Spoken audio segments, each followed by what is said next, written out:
कि नीट की परीक्षा के थ्रू जो एमबीबीएस की और एमडी, एमएस, डीएम, एमसीएच की जो परीक्षाएं होती हैं मेडिकल की, उन परीक्षाओं में हर साल ओबीसी की तकरीबन हजारों सीटों पर छात्रों को नुकसान उठाना पड़ रहा है।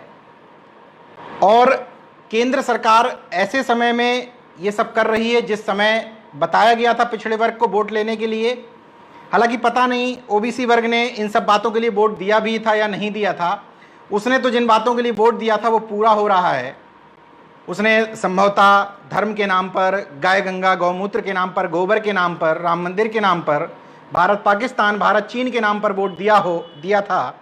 तो भले ही कोई देश हमारी सीमा में घुस जाए, भले ही किसी देशों से हमारे संबंध खराब हो जाएं, लेकिन आप तो इसी में खुश हैं कि उनको आंखें दिखा दी, उनको पीछे कर दिया। बहरहाल मुझे उन सारी बातों से लेना देना भी नहीं है। मेरा एक अनुरोध है, मैं बहुत छोटी इकाई हूं इस ओबीसी एक वर्ग की, तो मैं केवल आप लोगों से अनुरोध कर सकता हूं कि अपने जातिवाद से बाहर निकल करके अपने नेताओं को हिलाइए डुलाइए। उनसे मिलते हैं तो उनसे कहिए कि खैरात मान के मत बैठो कि ये जाति के लोग हैं तो हमें जाति के आधार पर वोट देंगे ही देंगे। उनको ये बताइए कि जब तक आप पिछड़े वर्ग के हितों के लिए व्यक्तिगत कामों से जो लोग जा रहे हैं, देखिए संभव नहीं है।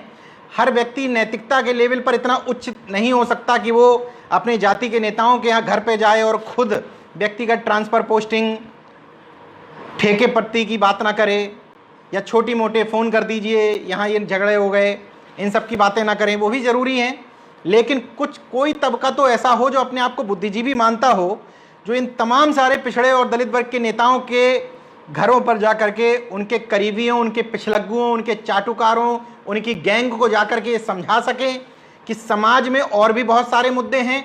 मैंने बताया था यूट्यूब के अपने वीडियो में, जहाँ मैं लाइव कर रहा था, कि उत्तर भारत में जहाँ माना जाता है कि पिछड़े वर्ग के नेता जागरूक हैं, उस उत्तर भारत के में नीट की लड़ाई लड़ने के लिए कोई नेता आगे ही नहीं आया। जब सुप्रीम कोर्ट में याचिका दायर करनी थी तो तमिलनाडु की एआईडीएमके, डीएमके जैसी पार्टियों के नेता आगे आए।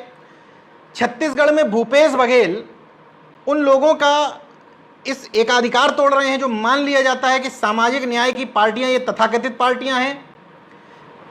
हेमंत सोरेन झारखंड में ठेके में रिजर्वेशन लागू करके उन तमाम सारे लोगों की मठाधीशी तोड़ रहे हैं जिनकी सरकारें रहीं पिछड़े और दलित वर्ग के हितैषी बताने वालों की, और वो लोग रिजर्वेशन लागू नहीं करवा पाए आउटसोर्सिंग में, ठेकेदारी में। केशव प्रसाद मौर्य ने एक जगह बयान दिया, लोगों बड़े खुश हुए, उनके जाति के लोगों ने। यह भी एक परंपरा है कि जब हमारी जाति का नेता ही कुछ बात करेगा पिछड़े और दलित वर्ग के हितों में, तभी वो कोई जरूरी मुद्दा है। बाकी अजय कुमार लल्लू पिछड़े वर्ग से बने रहें, लड़ते रहें, कोई मतलब नहीं है। भूपेश बघेल लड़ते रहें, सोरेन लड़ते रहें, यहाँ बाबू सिंह कुशवाहा लड़ते रहें, ओम प्रकाश राजभर लड़ते रहें, अनुप्रिया पटेल बोल दें तो अनुप्रिया पटेल जब बोलेंगी तो उन्हीं की जाति के लोग, दो चार लोग सामने आएंगे। वो दो चार लोग जो सामने आएंगे वो किसी अन्य पिछड़े वर्ग के नेता पर सामने नहीं आएंगे। तो ये कंपटीशन इतना ज़्यादा पिछड़े वर्गों में चलता है कि तुम हमारे नेता की तारीफ नहीं करते हो तो हम तुम्हारे नेता की तारीफ करें, क्यों करें। और ये हमारे की परिभाषा इतनी गलत है कि जाति के आधार पर लोगों ने नेताओं को, आईएएस अधिकारियों को बिना काम किए हुए शिरोमणि बना लिया है अपनी अपनी जातियों का। कोई किसी को कुर्मी कुलभूषण बताता है, कोई किसी का सिलेक्शन होने पर उसको यादव कुलभूषण बता देता है, यदुवंशी कुल का बता देता है, कोई मौर्यवंशी छत्री बता देता है। सबसे बड़ी समस्या आप समझिए कि इन सारी चीज़ों में हो क्या रहा है। किसी भी व्यक्ति को काम करने की ज़रूरत नहीं है। ना पिछड़े वर्ग के व्यक्ति आईएएस बन जाए तो उसको काम करने की ज़रूरत नहीं है, कोई नेता बन जाए तो उसको काम करने की ज़रूरत नहीं है। आईएएस नेता को कोसेंगे, नेता आईएएस को कोसेगा। कुल मिलाकर के पिछड़े और दलित वर्ग की सुनने वाला कोई नहीं है, खास तौर से पिछड़े वर्ग की सुनने वाला कोई नहीं है। ना इनका अपना कोई साहित्य है, ना इनका अपना कोई एजेंडा है, ना इनके अपने कोई सही से संगठन है जो आगे लड़ने के लिए आए। मेरी इसी लाइन पर अभी 150 संगठन बता देंगे हम लड़ रहे हैं, हम लड़ रहे हैं। लेकिन जब बात आती है इस तरह के मुद्दों पर पीआईएल दाखिल करने की, इस तरह के मेरे फेसबुक पर आकर कमेंट कर देते हैं फलाने मुद्दे में लोग सुप्रीम कोर्ट क्यों नहीं गए, इस मुद्दे में लोग हाई कोर्ट क्यों नहीं चले गए, तो जाएगा कौन? इन मुद्दों पर लोगों को जागरूक करने की, वीडियो बनाने की, नेताओं को झकझोरने की, सोशल एक्टिविस्ट की भूमिका, हाई कोर्ट सुप्रीम कोर्ट जाने की भूमिका, सारी भूमिकाएं क्या नेशनल जनमत की जिम्मेदारी है? क्या मैं उन मुद्दों को लेकर के जागरूक कर रहा हूं तो आप मुझसे ही सवाल करेंगे कि सुप्रीम कोर्ट क्यों नहीं गए? क्या पिछड़े वर्ग के पास अधिवक्ताओं की इतनी कमी है कि वो आपस में ग्रुप बना करके इस तरह के मुद्दों पर नहीं जा सकते? लेकिन पिछड़े वर्ग के अधिवक्ता भी अपने अपने जाति के नेताओं के तलवे चाट करके सरकारी वकील या कहीं किसी विभाग में वकील केस लड़ने का मौका मिल जाए बस उसके लिए लगे हुए हैं। सारे लोग ऐसा नहीं हैं, लेकिन मैक्सिमम नंबर्स में ऐसा है। इसलिए इस समय पिछड़े वर्गों का खासतौर से उत्पीड़न पीक पॉइंट पर है। मैं फिर से कह रहा हूं अपने अनुभव के आधार पर कि दलित वर्गों में ओबीसी से ज्यादा चेतना है।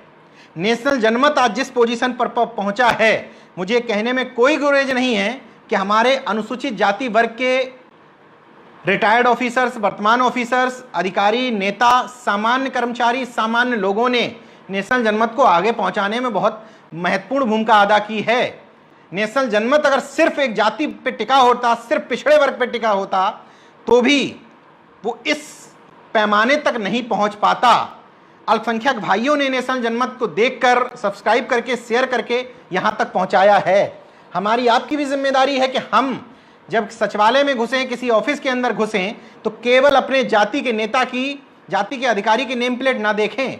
वहां पर संपूर्ण 85 वर्ग के व्यक्ति की अगर नेम प्लेट देखते हैं तो उसके बाद जाकर कहिए कि मैं आपके घर परिवार से आया हूं। लेकिन इन सारी मुलाकातों का उद्देश्य केवल आर्थिक हित नहीं होना चाहिए। कुछ सामाजिक मुद्दों की बात करने के लिए भी कुछ नेता रहने चाहिए, कुछ लोग रहने चाहिए। सारे लोग अगर इसी सोच के हो जाएंगे कि बिना अर्थ की दुनिया कहां चलती है, तो सामाजिक संघर्ष करने, सामाजिक लड़ाई लड़ने कौन आएगा? सारे लोग अगर यही सोचने लग जाएंगे कि नेशनल जनमत को भी एक बड़ा चैनल का ऑफिस खोलना चाहिए और बड़े एसी के रूम में बैठने चाहिए, तो ये सब बातें करने के लिए आगे कौन आएगा? अगर आज मैं बड़ा ऑफिस खोल लूं और वहां 5 एसी लगवा लूं, अगले दिन ही छापा पड़ जाएगा। किसी की हैसियत नहीं है कि बचा ले कोई। आज आवाज में दम इसलिए है क्योंकि जरूरतें बेहद कम हैं।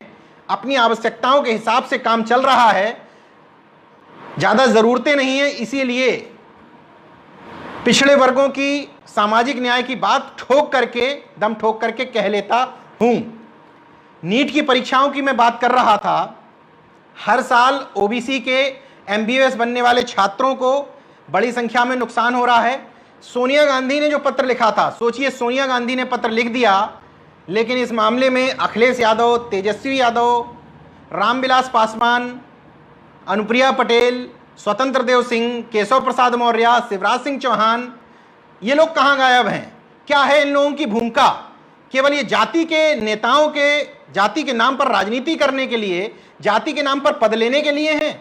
मैंने पिछले वीडियो में भी बोला था कि पिछड़े और दलित वर्ग के जिन नेताओं को एक गलतफहमी होगी कि मुझे संघीय पृष्ठभूमि की वजह से भारतीय जनता पार्टी में आगे बढ़ाया जा रहा है, तो वो लोग अपने हाईकमान को और मीडिया में प्रेस नोट जारी करके कह दें कि जब भी हमारा विश्लेषण किया जाए तो जाति और वर्ग के हिसाब से, यानी कि ये ना किया जाए कि केशव मौर्य पिछड़े वर्ग के आधार पर डिप्टी सीएम बन गए, या ये लोग, या स्वतंत्र देव सिंह को यहां प्रदेश अध्यक्ष बना दिया गया, अनुप्रिया पटेल पिछड़ों का चेहरा है। ये शब्द इस्तेमाल मत करिए। अगर आपको जाति के बनकर रहना है तो जातिवादी बन के रहिए और कहिए कि मुझे केवल जातिवादी के तौर पे जाना जाए। और इसमें अनुप्रिया पटेल तो कम से कम जाति के नाम पर खुश होती हैं, करें कुछ ना करें, लेकिन उनको शौक है कि मुझे जातिवादी कहा जाए। लेकिन केशव प्रसाद मौर्य, स्वतंत्र देव सिंह जैसे लोग, स्वामी प्रसाद मौर्य के बारे में बाद में बात करेंगे, इन लोगों को तो कष्ट हो जाता है अगर कोई इनके जाति का नाम ले ले। केशव मौर्य जी के घर तक जाने वाले लोग काफ़ी हद तक बताते हैं कि उनके अंदर थोड़ी बहुत फीलिंग बाकी है, लेकिन स्वतंत्र देव सिंह जी के यहाँ जो लोग जाते हैं उनसे अनुरोध है कि वो कम से कम स्पष्ट कर लें कि वो आला कमान से अपने कह दें कि मैं ना ओबीसी वर्ग का हूँ, ना मैं कुर्मी हूँ, ना मैं मौर्य हूँ। मुझे संघीय पृष्ठभूमि के दम पर जो भी पद देने हैं वो दिए जाएं। केवल अकेले इन लोग नेताओं की बात नहीं है। अनिल राजभर, जिनको राजभर वर्सेस ओम प्रकाश राजभर की काट में लाया गया था, उनके इन सारे मुद्दों पर क्या राय है? मुकुट बिहारी वर्मा जी की क्या राय है? राजेश वर्मा जी की क्या राय है? दारा सिंह चौहान जो राष्ट्रीय अध्यक्ष हैं ओबीसी मोर्चा के बीजेपी के, राजेश वर्मा जो प्रदेश अध्यक्ष हैं ओबीसी मोर्चा के, इन सब लोगों की क्या राय है? बिल्कुल पूछी जानी चाहिए।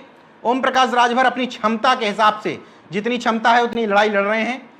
बाबू सिंह कुशवाहा भी वर्तमान समय में घूम टहल रहे हैं, लेकिन अभी भी मुद्दों की लड़ाई लड़ने वाले लोग नहीं हैं। बड़े तौर पर बड़ी पार्टियों की जिस तरीके से जिम्मेदारी होनी चाहिए वो अपनी जिम्मेदारी नहीं निभा पा रहे हैं। इसीलिए नीट के मामले में तमिलनाडु की पार्टियां, कांग्रेस जैसी पार्टियां आगे आती हैं, बयान देती हैं और खुल करके सोचिए, जिस कांग्रेस पर आप आरोप लगाते थे कि एक नागनाथ है, एक सांपनाथ है, सवर्णों की पार्टी है, उनको अपने वोट बैंक का ख्याल नहीं है। वो सीधे सीधे ओबीसी के समर्थन में आ गई और सोनिया गांधी ने पत्र लिख दिया। उनकी सरकार में क्या होता था ये अलग बात है, लेकिन वर्तमान में पत्र लिख दिया तो वर्तमान में जो विपक्ष के नेता हैं पिछड़े और दलित वर्ग के, उनको कहां आपत्ति है? तो नीट के माध्यम से हर साल नुकसान हो रहा है। जो एक खेल है एमसीएच और डीएम की परीक्षाओं में, उसमें तो रिजर्वेशन लागू ही नहीं है। तो एमसीएच और डीएम में क्या खेल होता है कि रिटन में, तमाम सारे इंस्टीट्यूशंस में रिटन में अच्छे नंबरों से टॉप करने वाले लोगों को इंटरव्यू में कम नंबर देकर के बाहर कर दिया जाता है। एसजीपीजीआई लखनऊ में एसआरशिप कर रहे हैं डीएम गैस्ट्रोलॉजी से डॉक्टर अनिल गंगवार। उनका प्रकरण मैंने बताया था, उनके एक साथी थे प्रजापति समाज से थे, उनका भी प्रकरण बताया था। दोनों लोग रिटन में टॉप कर रहे थे, इसके बाद भी उनको इंटरव्यू में बेहद कम नंबर देकर के सुपर स्पेशलाइजेशन डिग्री यानी कि एमसीएच और डीएम की डिग्री से रोकने की पूरी कोशिश की गई थी। हालांकि बाद में दोनों लोगों का चयन नीट के थ्रू हो गया, लेकिन नीट में भी 2007 से 2011 तक के आंकड़े बता रहा हूं कि तकरीबन 11,000 ओबीसी के छात्रों को एमबीबीएस, एमएस, एमडी, एमसीएच और डीएम बनने से रोका गया है। ऐसा नुकसान साल दर साल हो रहा है और ऐसी सरकार में हो रहा है जब प्रधानमंत्री कहते हैं कि मैं पिछड़ी जाति से आता हूं। तमिलनाडु के नेता सुप्रीम कोर्ट जाते हैं, सुप्रीम कोर्ट कहती है कि संविधान मौलिक अधिकार नहीं है और उसको मद्रास हाई कोर्ट भेज देती है। अब केंद्र सरकार के पाले में गेंद है, तो केंद्र सरकार कह रही है कि हम फिलहाल रिजर्वेशन नहीं दे पाएंगे। सितंबर में नीट की परीक्षा होनी है, मई में होनी थी, कोरोना की वजह से टल गई, अब सितंबर में होनी है। अगर समय से आप लोग जागरूक हो जाएंगे, आप अपने नेताओं को जागरूक कर लेंगे, तो संभव है कि सितंबर में जो नीट की परीक्षा होनी है उसमें ओबीसी वर्ग के कुछ ज़्यादा छात्र एमबीबीएस बन पाएंगे अगर उनका रिजर्वेशन फुलफिल हो जाएगा। एक्स्ट्रा की मांग नहीं हो रही है, जो मिलना चाहिए वो भी ऑल इंडिया कोटे में ओबीसी को रिजर्वेशन दिया ही नहीं जा रहा है। एमबीबीएस की सीटों में उनकी बात हो रही है। अब क्रीमी लेयर की बात करता हूं।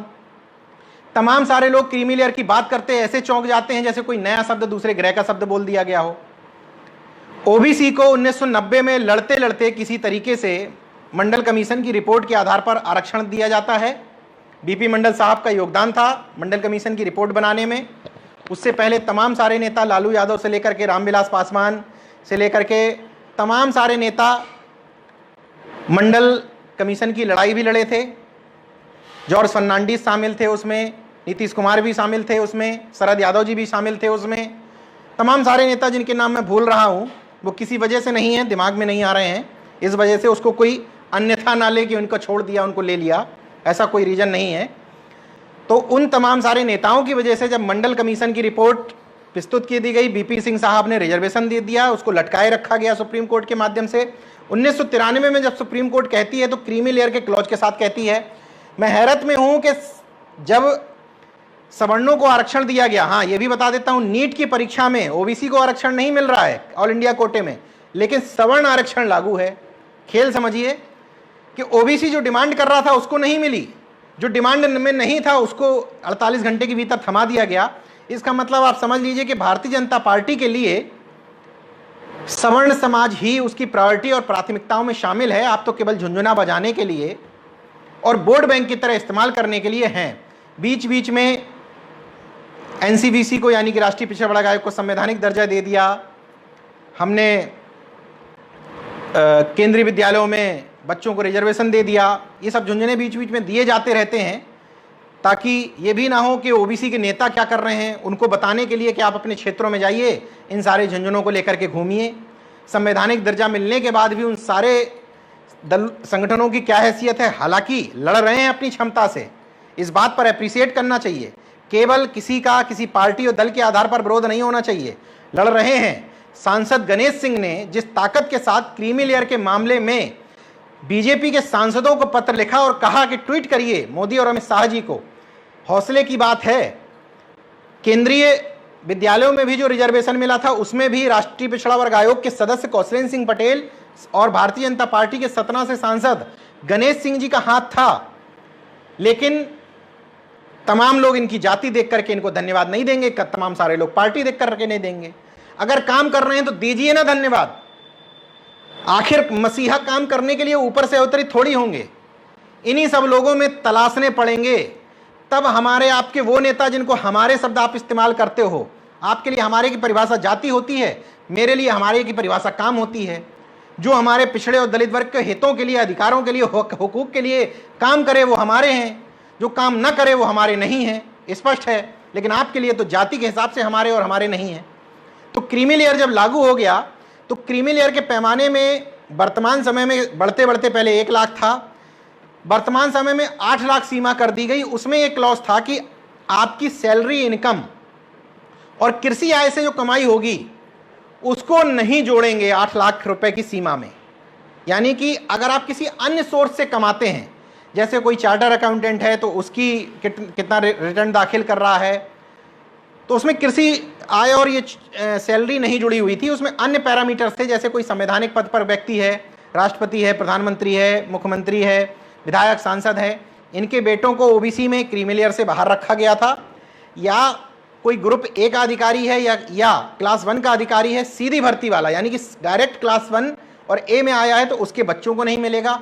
इसके अलावा एक खेल था उसमें पीएसयूज में, यानी कि पब्लिक सेक्टर अंडरटेकिंग जो होती हैं, ओएनजीसी है, जैसे घेल वेल सेल हैं तमाम, यहाँ पर चूंकि सैलरी अच्छी होती है तो यहाँ पर पैमाना सैलरी का पैरामीटर्स था। इसलिए पीएसयूज में जो लोग काम कर रहे थे ओबीसी वर्ग के, उनके बच्चे को ओबीसी का रिजर्वेशन नहीं मिल पा रहा था क्रीमी लेयर के कारण। खेल पहले से चल रहे थे, तमाम सारे ऐसे उदाहरण हमारे सामने थे जिनमें ओबीसी के बच्चों को आईएएस में इसी मोदी सरकार में क्रीमी लेयर का दायरे की गलत व्याख्या करके रोक दिया गया। बाद में कोई कोर्ट से जीता, कोई अभी भी नहीं जीता, अभी भी संघर्ष कर रहा है। बहरहाल पहले से ही इतने रोकने वाले अवरोधक लगे हुए थे। अब मोदी सरकार ने एक शर्मा जी की अध्यक्षता में कमेटी बना दी, शर्मा कमेटी।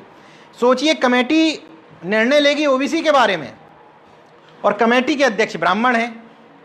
उस कमेटी में एक ओबीसी रखे गए थे एडवोकेट, लेकिन वो भी बाद में शामिल नहीं हुए। कुल मिलाकर के सवर्णों ने फैसला किया कि 8 लाख से बढ़ा करके क्रीमी लेयर का दायरा 12 लाख कर दिया जाए। इसी तरीके से सवर्ण मीडिया ने लोगों को बताया भी। 8 लाख से दायरा 12 लाख तो कर दिया गया, मतलब कर नहीं दिया गया, करने का प्रस्ताव दिया गया, लेकिन उसमें खेल समझिए, उसमें सैलरी इनकम और कृषि आय दोनों को जोड़ने की बात कही गई है। इसका मतलब कि अगर एक क्लॉज उसमें यह भी है कि अगर किसी व्यक्ति के पास 10 हेक्टेयर भूमि है और 10 हेक्टेयर में 5 हेक्टेयर भूमि सिंचित है, 5 या 3 है, तो अगर इतनी भूमि सिंचित है तो उसको क्रीमी लेयर के दायरे में मान लिया जाएगा। तो आप सोचिए कि ओबीसी का वो तबका जो लड़ने के लिए सक्षम हुआ है, उसी को बाहर करने की योजना बना ली गई है। 4 हेक्टेयर का पैमाना है, तो ओबीसी के लिए लड़ाई कौन लड़ेगा? साजिश यही है कि ओबीसी के लोग जो मुखर हुए हैं लड़ने के लिए, इनके बच्चों को आरक्षण ना दिया जाए तो ये लड़ाई लड़ना बंद कर देंगे, अपने आप खेल खत्म हो जाएगा। सारे लोग मूक दर्शक बन के बैठे हुए हैं। सत्ता पक्ष में जो लोग हैं वो तो मूक दर्शक बन के बैठे ही हैं, लेकिन विपक्ष के लोग भी मूक दर्शक बनकर बैठे हैं, क्योंकि हमारी आपकी डिमांड ही नहीं है। उन नेताओं के घर पर जाने पर हमारी डिमांड दूसरी तरह की हैं। फोन कर दीजिए, हमें ठेका दिलवा दीजिए, फोन कर दीजिए, हमें ट्रांसफार्मर दिलवा दीजिए, खड़ंजा दिलवा दीजिए, नाली दिलवा दीजिए। हाँ, ये बात ठीक है कि पिछड़े वर्ग में काफ़ी लोगों की ये आवश्यकताएं हैं, लेकिन कुछ तो लोग ऐसे होंगे जिनकी आवश्यकताएं नहीं होंगी। मैं ऐसे चुनिंदा लोगों की बात कर रहा हूं। मैं तमाम सारे लोगों के नैतिकता के पैमाने की बात नहीं कर रहा हूं, मैं उन लोगों की बात कर रहा हूं जो इन सारी चीज़ों से ऊपर उठ चुके हों। वो तो कम से कम इन तमाम नकारा नेताओं को ठोकें पीटें, उनको समझाएं, बताएं कि मुद्दों पर आ जाओ, मुद्दों की लड़ाई लड़ो, वरना इस ओबीसी वर्ग के साथ जो अन्याय होता चला आया है पहले भी और अभी भी हो रहा है, आगे तो पूरी तरीके से उसका रिजर्वेशन खत्म कर दिया जाएगा। सुब्रमण्यम स्वामी ने जो कहा था जयपुर फेस्टिवल में, साहित्य फेस्टिवल में, कि आरक्षण को खत्म नहीं करेंगे लेकिन उस सीमा तक ले आएंगे कि उसके रहने का कोई मतलब नहीं रह जाएगा। शर्मा कमेटी की रिपोर्ट से कमोवेश वही होने जा रहा है। अगर 12 लाख रुपए सैलरी जोड़ दी गई, यानी कि सैलरी अगर उसमें फिक्स कर दी गई, जो केंद्रीय नौकरियों में सी और डी वर्ग के लोग हैं उनकी सैलरी 12 लाख हो जाएगी साल में। इतनी कृषि आय आप जोड़ ही दे रहे हैं, तो सोचिए कि स्थिति ये बन रही है कि सी और डी वर्ग के चपरासी और बाबू के बच्चे भी ओबीसी वर्ग के, अगर शर्मा कमेटी की रिपोर्ट लागू होती है तो क्रीमी लेयर के दायरे से ओबीसी आरक्षण से बाहर हो जाएंगे। तो अभी जब केंद्र सरकार खुद कहती है कि ओबीसी केंद्र की नौकरियों में 21% है, केवल 27% रिजर्वेशन मिला हुआ है, 21% तक पहुंच पाए हैं। सरकारी आंकड़े ही बताते हैं कि 89 जो सचिव के पद हैं उनमें से एक भी ओबीसी नहीं है। इसी तरीके से under secretary, deputy secretary, under और एडिशनल सेक्रेटरी के पदों पर है। आंकड़े बार बार दोहराने की ज़रूरत नहीं है, स्थिति यही है कि मैक्सिमम पदों पर ओबीसी शून्य है। सरकार के आंकड़े हैं। डीओपीटी विभाग के, यानी कि कार्मिक मंत्रालय के जो राज्य मंत्री हैं जितेंद्र सिंह, उन्होंने एक सांसद के सवाल के जवाब में संसद के अंदर ही आंकड़े बताए थे। तो फिर शर्मा कमेटी की रिपोर्ट का झुंझुना सामने लाने की ज़रूरत क्या थी? ज़रूरत इसलिए थी क्योंकि ओबीसी ज़्यादा डिमांड ना कर सके। एक और खेल समझिए, एससी एसटी से लागू नियम छीने जाते हैं, उसके बाद संघर्ष, आप सड़क पर आते हैं, वही चीज़ें वापस कर दी जाती हैं। यानी कि आपसे ही छीन कर आपको वापस कर दो ताकि आप नई डिमांड ना कर सको। ये भी एक खेल है। शर्मा कमेटी का झुंझुना शायद इसलिए लाया गया कि संभवतः ऐसा ना करे, क्योंकि ओबीसी का वोट भी लेना है और तमाम सारे इसमें पिछड़े वर्ग के नेता पीठ भी थपथपा लेंगे, हमने करवा दिया, हमने करवा दिया। लेकिन करवा क्या दिया? हमारी डिमांड ये थी कि क्रीमी लेयर का हटा ही दीजिए या दायरा बहुत बढ़ा दीजिए ताकि ओबीसी वर्ग उससे प्रभावित ना हो। अगर हटा नहीं सकते, आप कहते हैं कि सुप्रीम कोर्ट का डिसीजन था इंदिरा साहनी केस में, तो दायरा इतना बढ़ा सकते हैं अगर आपकी नीयत ठीक है कि ओबीसी का कोई भी व्यक्ति उसके दायरे में ना आए। क्योंकि संविधान भी कहता है कि सामाजिक और शैक्षणिक रूप से पिछड़े, आर्थिक शब्द इस्तेमाल नहीं है, तो अर्थ के आधार पर कहां गणना करने लग गए आप? सामाजिक और शैक्षणिक रूप से पिछड़े के आधार पर ओबीसी को ओबीसी में रखा गया था, तो उसी आधार पर फैसला होना चाहिए था। लेकिन खेल समझिए, इसीलिए आप लोगों से अनुरोध करता हूं कि पिछड़े वर्ग के नेताओं को जहां ठोकना पीटना है ठोकिए पीटिए, लेकिन अगर मेरी बात से एग्री करते हैं तो एक अभियान बनाइए, तमाम सारे हैशटैग के साथ में ट्वीट करिए मोदी और अमित शाह को, पिछड़े वर्ग के नेताओं से मिलते जुलते हैं, हिलाइए डुलाइए, झकझोरिए, उनके खिलाफ फेसबुक पोस्ट लिखिए, अपने जातिवाद के दायरे से आप लोग बाहर आ जाइए। हाथ जोड़ रहा हूं आप लोगों से। ये पिछड़ों का अति जातिवाद ही इनको इस स्थिति में पहुंचा दिया है कि हमारा दायरा बढ़ने की बजाय नीचे की तरफ घट रहा है। हमारी जो हैसियतें हुआ करती थीं, हम उससे ज़्यादा नीचे की स्थिति में आ गए हैं। इसी अति जातिवाद के कारण हमारे तमाम सारे पिछलग्गू जाति के नेता इसी भारतीय जनता पार्टी को खाद पानी देकर सिंचित कर रहे हैं। हम भारतीय जनता पार्टी को नीतियों को सुबह शाम तक कोस रहे हैं, लेकिन पिछलग्गू पार्टियों को जिताने की अपील कर रहे हैं। इससे ज्यादा मूर्खता क्या होगी? मतलब अपनी जड़ों में खुद ही माठा डालने का काम कर रहे हैं। तो कम से कम जो सत्ता पक्ष के नेता हैं उनसे कहिए कि आप पार्टी के अंदर माहौल बनाएं। जो विपक्ष के नेता हैं उनसे कहिए कि बाहर निकल करके प्रोफेसर रामगोपाल यादव दिल्ली में बैठे हुए हैं, धर्मेंद्र यादव जैसा एक अच्छा नेता, उसको समाजवादी पार्टी शायद जो भी आंतरिक वजह हो लाना नहीं चाह रहे हैं। ऐसे नेता को आपको एक्टिवेट करना चाहिए, बुलवाना चाहिए। धर्मेंद्र यादव का इस्तेमाल नहीं कर पा रहे हैं, तो ऐसे मुद्दे पर कम से कम अखिलेश जी बोलें। अखिलेश जी का पता नहीं इन मुद्दों पर क्या समझ है, नहीं समझ है। उनके ट्विटर और फेसबुक पर कौन व्यक्ति बैठा हुआ है मैं नहीं कह सकता। कम से कम तेजस्वी यादव ने अपने यहाँ संजय यादव जैसा एक अच्छा व्यक्ति जो सोशल मीडिया पर अच्छा लिखता पड़ता है, ऐसा एक अच्छा व्यक्ति तो बैठाल रखा है। अखिलेश जी के लिए जयकारे लगाने में, जिंदाबाद मुर्दाबाद करने में सिंगल एक व्यक्ति उनके आसपास की लॉबी में एक भी ऐसा नहीं है जो संजय यादव की तरह अच्छा लिख और बोल पाए। इसीलिए ये ज़्यादातर मुद्दों से गायब ही रहते हैं, केवल ट्विटर और फेसबुक से आगे नहीं बढ़ पाते हैं। तो इस अनाथ हो चुके पिछड़े वर्ग की लड़ाई लड़ने के लिए कौन आगे आएगा?